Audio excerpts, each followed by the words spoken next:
Hi guys, hello and welcome to another DB2 UDB programming tutorial. In the previous tutorial, I shared with you a solution of finding the date difference between the two dates. So in this example, we use the days, which is a built-in function in DB2, to grab the ship date and subtract the order date from it. So since ship date will always be greater than order date, so I will always get a positive answer.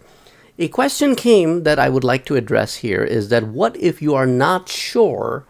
Then let's try to solve that problem. So for example, if I switch my fields around, I make this an order date and I make this a ship date. So now all my values will come out negative, and I can show you that. Let me run this, and then you will see that all my values are coming as negative values.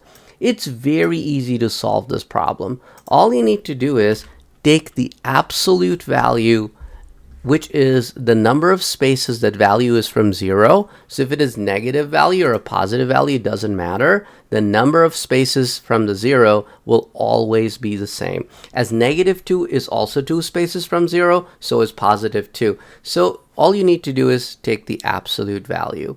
Let me know if this solves your problem, and if you have any more questions about any of the other videos out there on my channel, don't forget to put them in the comment section, and I'll be more than happy to address them. Thank you very much. See you guys next time. Bye-bye.